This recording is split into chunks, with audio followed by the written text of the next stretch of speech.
Joe, let's bring in now Scott Lucas for further analysis of the situation. Scott Lucas is the Professor of International Politics at the University of Dublin. Scott, pleasure to have you in France 24. Always a pleasure to welcome you here.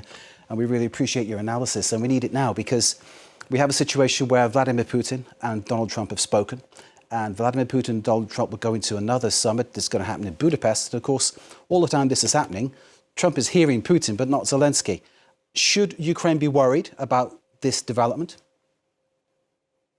Well, I think Ukraine and its European partners, including France, will have anticipated this, and they will be trying to maintain the initiative, in a sense, having their voices in Trump's ear.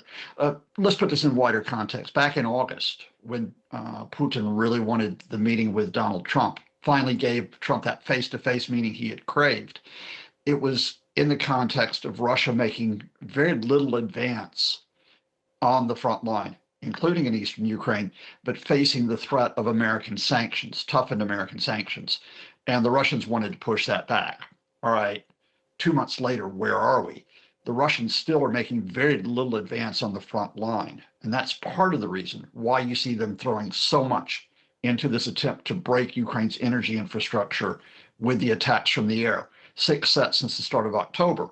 But now the Russians not only face the Americans having stepped up indirect sanctions on their biggest customers of oil, India, and Trump now threatening it on China, they are also facing this prospect that the U.S., having renewed the supply of military equipment to Ukraine via NATO allies, could give Ukraine those Tomahawk missiles.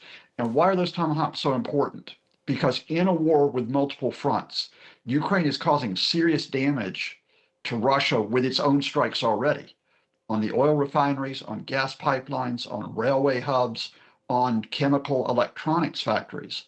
And the Tomahawks would add to that arsenal they can use that is beginning to constrain Russia's military effort, even as you go into the winter with that difficulty. Where is Russia going to make a breakthrough that would force Ukraine to capitulate? And quite predictably, Scott, the Kremlin says Putin told Trump that Tomahawks would not change the battlefield situation, but would harm US-Russia ties, such as they are, and the peace process. That seems like, well, I think predictable words from Putin, but perhaps in a sense meaningless words. Been there before. We were there when the Americans finally decided they were going to give tanks to Ukraine to defend themselves on the front line. And the Russians shook their finger and said, oh, you want to be careful about that. We were there when the Americans provided HIMARS rocket systems that allowed shorter range attacks on Russia inside occupied Ukraine, and indeed in some areas of Russia itself.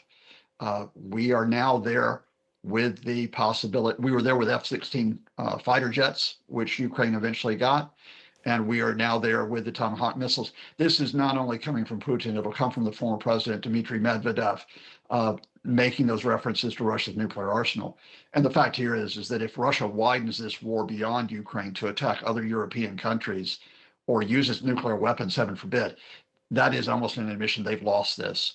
Because once they do that, there will be no limitations on Europe. And indeed, I think even the Americans coming in to defend NATO against a Russian onslaught.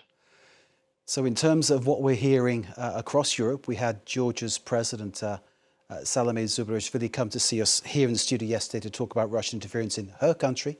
We're clearly hearing about what's happened in Moldova, other countries, of course, in the area too. There could well be, even if there is a settlement and peace happens in Ukraine, a continuation of that kind of Russian interference and influence in the whole running of Ukraine. Where I'm going with this is that if some kind of peace deal is miraculously struck when Trump and Putin meet in Budapest and then a fait accompli is maybe perhaps presented to Ukraine, there's no guarantee that's going to work in future, is there? No guarantee at all. Mark, we're not going to get a peace deal. I mean, let me just say this right now, because let me make clear, the Russians are not interested in a negotiated settlement. What the Kremlin is insisting is that it be given even more territory in Ukraine. that it be given all of the Donetsk region in the east, that it be allowed to extend its occupation in the south, and in the meantime, sanctions lifted on Moscow and Ukraine blocked from getting military and economic assistance from the West, including a path to the European Union. So we're not going to get that. Instead, what we get is a continuation of what you would call hybrid warfare beyond Ukraine. This has been going on since 2014, when the Russians seized Crimea. They've conducted cyber operations. They've conducted disinformation and propaganda. They have conducted operations to destabilize Europe, for example, by trying to drive people into Eastern Europe, overrunning borders. Well, that's what they continue to do now, for example, with the drone and with the fighter jet incursions into airspace from Estonia to Poland. So to summarize this, I said this was a conflict with multiple fronts. Well, one of those fronts is beyond Ukraine in terms of countries such as the Baltics, such as Poland, such as the Czech Republic, and more broadly NATO, not through direct military operations, but other operations to try to destabilize the bloc. And just as you have to defend Ukraine directly, you have to make sure that NATO is resilient in the air, on the ground, and in terms of information operations, in terms of cyber operations, so that the Russians don't begin to split Europe, to weaken it at a time when its support for Ukraine is needed more than ever. Scott Lucas, Professor of International Politics at the University of Dublin. As always, thank you very much for being with us here in France 24. We appreciate your time, sir. Thank you.